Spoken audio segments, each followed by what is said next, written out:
So yan, magandang hapon mga kalingap. Galing tayo dito sa bahay nila Biancy. At okay na po ang tubig. Na-testing na daw po kasi kahapon hindi natapos. So ngayon okay na po. Ang ano na lang po natin ay kuryente. So Friday po ay seminar. Then Saturday or Monday pwede nang maribot cutting yan. Pero yun na nga, ayaw yata ni Biancy iparibon cutting yan at baka daw mawala si Edo sa kanya. Kaya kinakatakot niya takot si Biancy. Pero hindi, syempre hindi naman kapapayag sila kaligid problem na syempre ano na yan kumbaga parang tradisyon na pag may pabahay ay kailangan i-ribbon cutting, lalo't na magandang kanyang bahay. So ito po ay galing tayo ngayon kila Biancy bahay. So hindi po natin naabutan,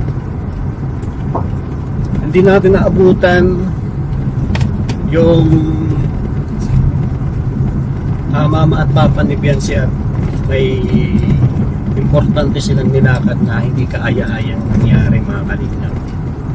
Dahil pagkakaalam ko ay merong nangyari hindi maganda sa tinutuluyan ni Biancy. So ang pagkakaalam ko po ay may hindi talagang magandang nangyari. Sabi nung kapatid sa boarding house? Pinasok sa boarding house? Ninakawan si ate mo? Magkano nakuha? 9K. Ay, hala. Grabe. So, nandun pala si nanay mo, ay si mama mo? Saka si papa mo? Sabi ng kapatid sa atin ay ninakaw yata. Ewan ko. Kung nanakawan. Nanakaw. Buti ko si Edo ang nagnakaw ay kay Biancy, walang problema. Pero yun nga ang problema ay kaya siguro nagmamadali yung pamilya ni Biancy papunta dun sa apartment kasi doon pinasok yata pinasok ng hindi sa pumuting loob, masasamang loob ng kanyang apartment mga kalingap. So ito ang pinaka masakit dyan. Dapat talaga mayroon silang kasama o dapat laging tawag dyan? Oo, kailangan safety lagi, lock safety lagi ang kanilang mga gamit. Huwag mag-iwan, huwag mag-alis basta-basta na hindi naka-safety yung pag-iwanan. Dapat may lock. Kaya sumalang ang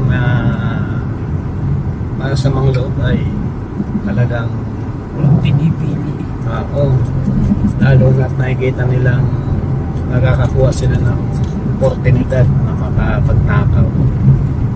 Kaya ang masama po dyan ay nakawan po daw ng pera si Biancy. Sabi nung kapatid ay 9K daw po yata ang nanakaw. Okay lang yung pera, wag lang yung okay lang kasi palitan lang yung pera. Importante doon yung yung kaligtasan baga. Huwag naman sana mangyari kay Biancy yan, lalo na napakaganda naman niya. Ay naku, wawala talaga si Papa Eds dyan.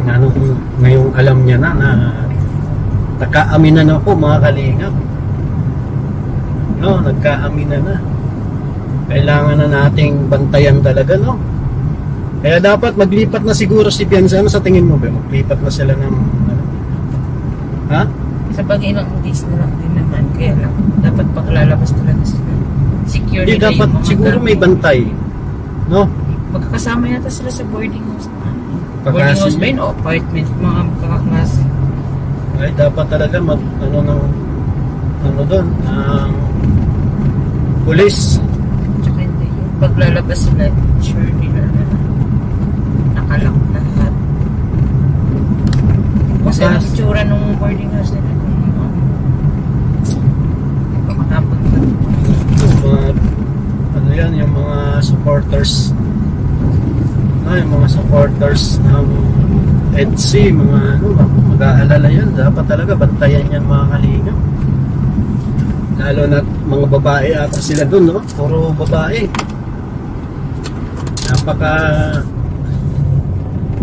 ay nako, mga masasamang loob ko ay wala nang pinipili. May lamok na kapasok. So yan, masamang balita po dahil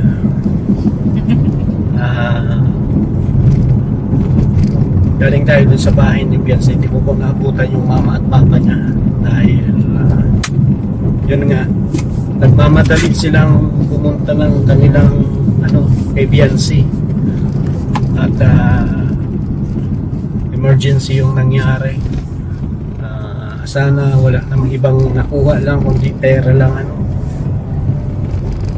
Dapat ipagpabigay alam, wala pa naman si Kuya Bal ngayon, nasa ano, nasa Masbate, kaya ano kaya mangyayari kung sana wala naman nangyari, I mean walang nangyari. So dapat pera lang yung nakuha, na yung ibang bagay or pagkanalangin natin. So abangan po natin sa kanilang mga ano, hanapin natin ngayon si Bianca kung nasaan baga talaga siya ngayon. Tingnan natin kung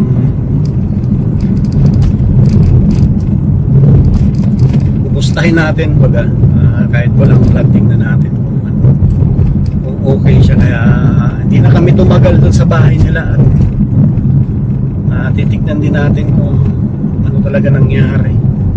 Sana pera lang talaga ang ano, nakakababaga yun mga kalingap, dahil dapat talaga may bantay sila na alot sila lang ang kakasama, puros babae lang. As yung mga magnanakaw po ay kilala na po kasi si Bianca, ano, sikat na siya, baka tinitiktikan na siya ng ano, ng magnanakaw, no? Baka tiniktikan na siya ng magnanakaw para nakawan o siyempre yung allowance niya. So, si Bianca ay madaming ano, nagbibigay, daming blessing, kaya siguro sabihin ng magnanakaw na ito ay maraming pera na dala-dala. 9K daw po ang nawala, sabi ng kapatid. Kaya sana pera lang po ang nakuha, huwag na yung ibang bagay.